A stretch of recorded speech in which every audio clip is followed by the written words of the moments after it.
Revolutionary greetings, my fellow Ambazonians.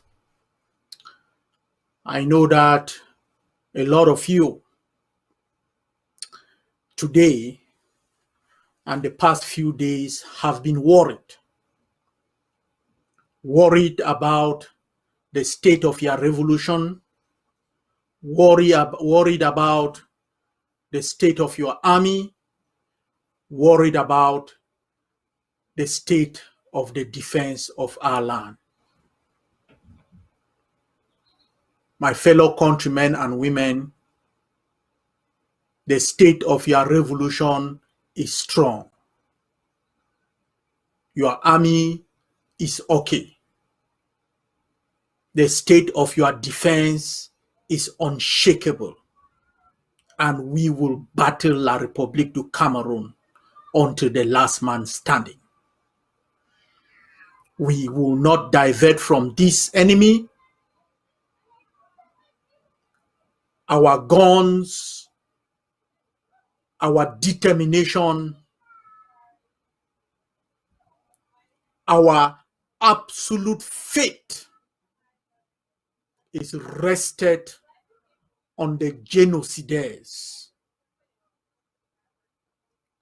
who kill and rape our women and children, who murder our young men, young ladies, who burn down our villages, who incarcerate hundreds and thousands of our people, who for the past 60 years have treated us like nothing, like slaves. We will not divert from that fight. We will crush them. And no matter what type of gamesmanship, what type of hoodwink they want to hoodwink, what magic trick they want to play to get out of the sight of our guns are focused on them, and we will not divert.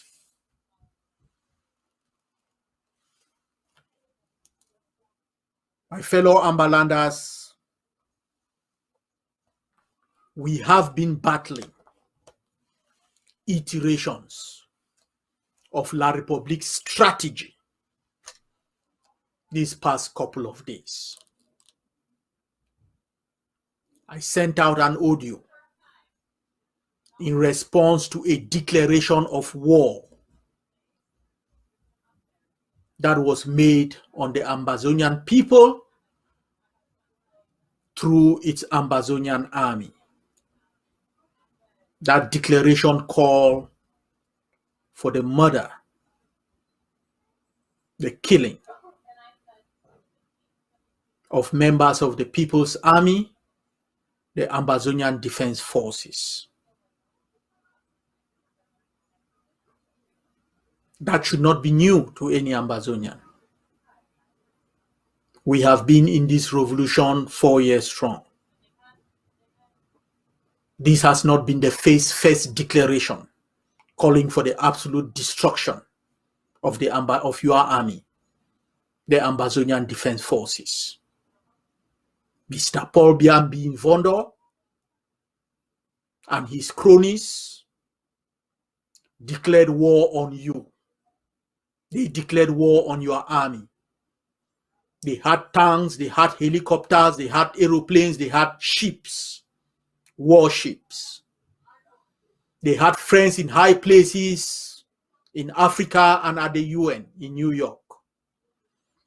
They had allies from east to west. We have defeated them. The Ambazonian Defense Forces do not start wars, we end them. And anyone who feel that it is open season to kill members of the Ambazonian Defense Forces, remember, Remember, sins, like chickens, always come home to roost. As a man sows, as you plant, so shall you reap. I mean, if it was a work of fiction, normally the evildoer sometimes get converted. But this is real life. We know real life. Those who plant evil, they do not change their nature. They never change their nature until they are converted into dust.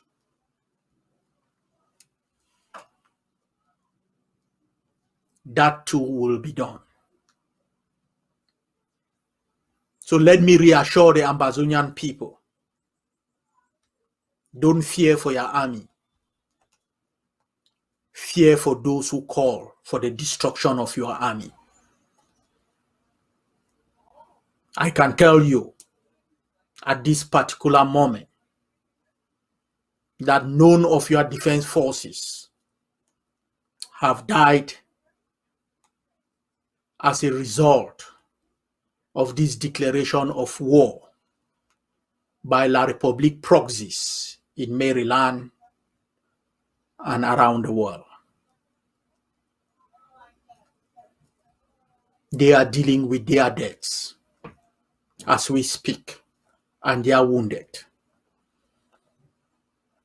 And all through the night, as I consulted with the Central Command and the War Council, I did send a clear message.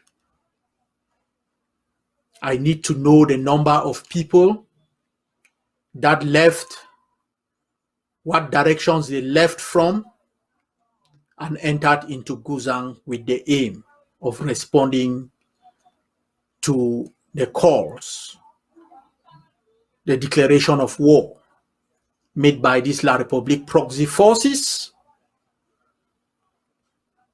led by Sako and his gang.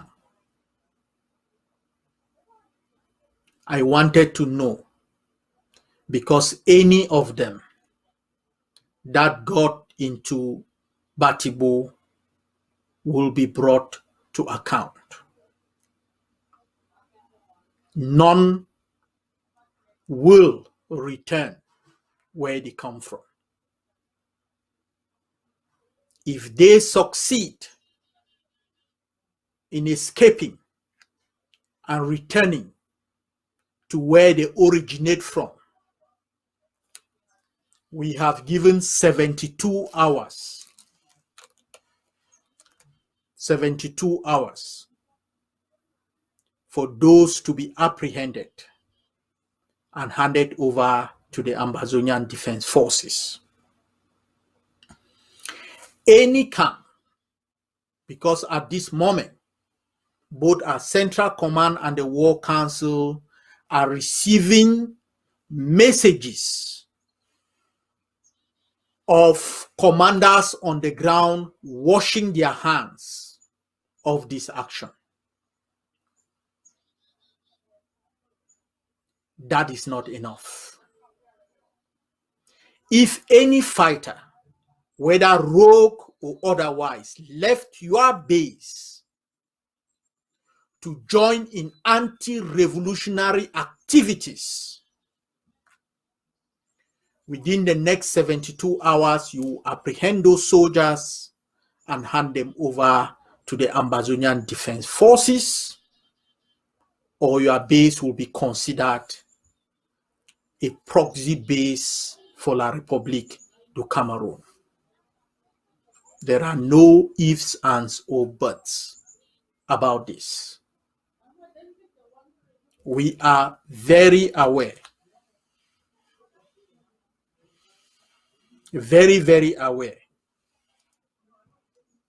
of some of the places where those forces have come from. And at this moment, if they are not apprehended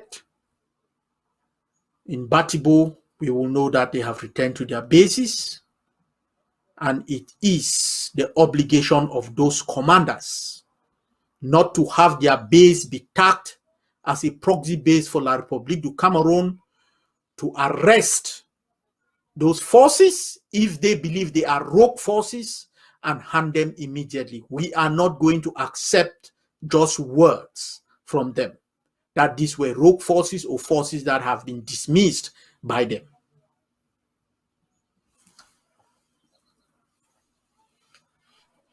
To the Ambazonian Defense Forces, I have been this night. The War Council has been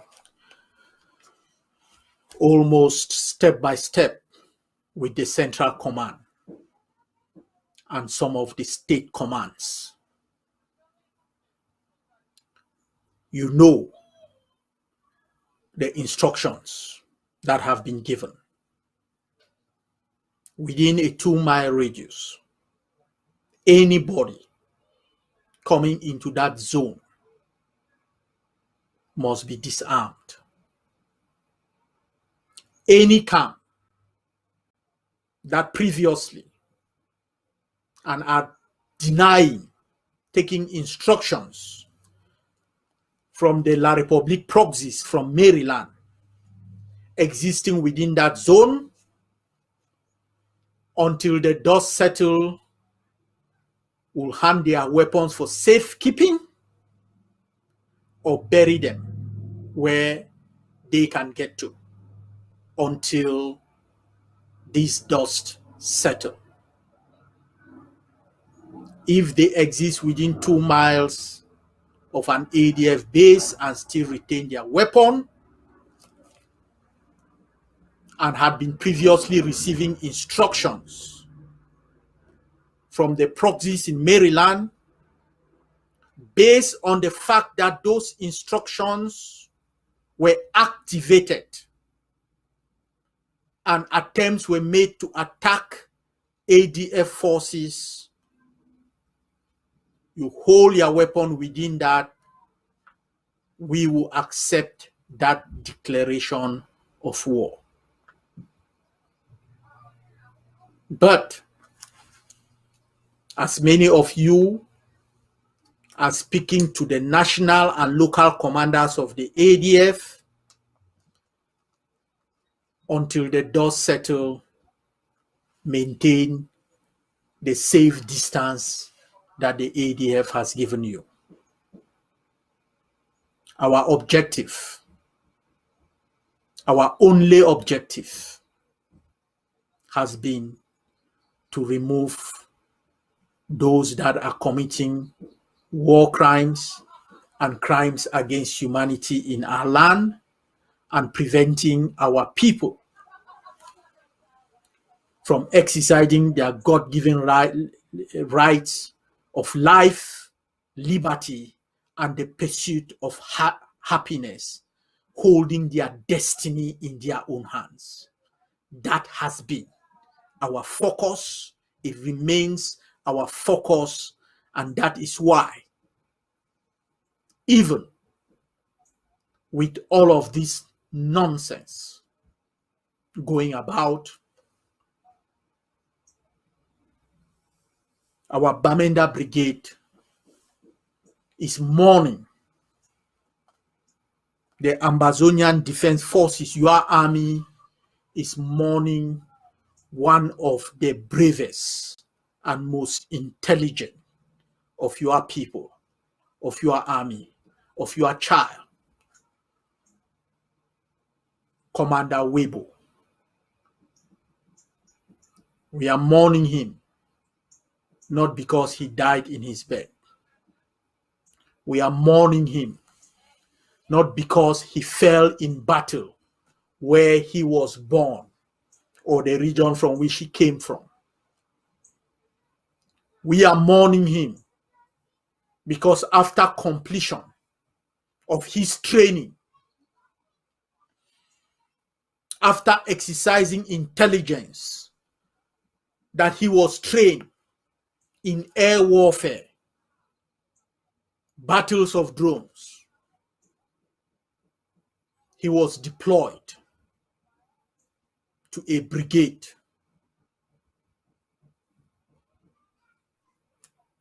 fighting urban warfare. That was where his skills were most needed.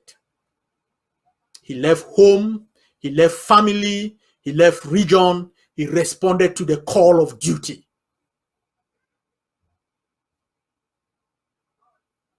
He died in battle. A hero, an Ambazonian.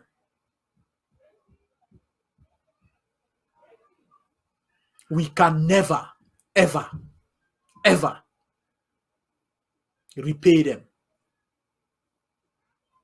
We owe them, him, his family, and all those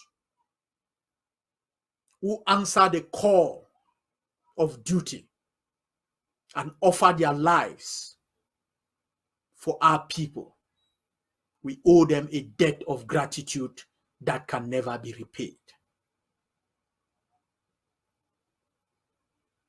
Even as they sought to stab them in the back, they still continue that laser focus on La République du Cameroon and the destruction left in their wake. The destruction visited on the genocides by the Bamenda Brigade is something that has enabled, that has activated them to quell, to ban, to censor reporting of what their army is doing to them. They will not hide. They are not going to hide under the banner of the Maryland pastors. They can dodge, they can weave, they can sneak under the skirt of Nigeria, they can hide under the pastor's skirts. They will not hide from us. We will search them, we will destroy them. We are going to free Ambazonia. Have absolute faith in your army. We are not going to be diverted, but we are not going to tolerate any knuckleheads that play around any ADF forces. As our forces in Guzang showed yesterday and responded, as the other forces at the periphery pulled in and showed out, we will take all comers, we will defeat all threats, we are going to beat La République du Cameroon. May God bless you. May God bless Ambazonia.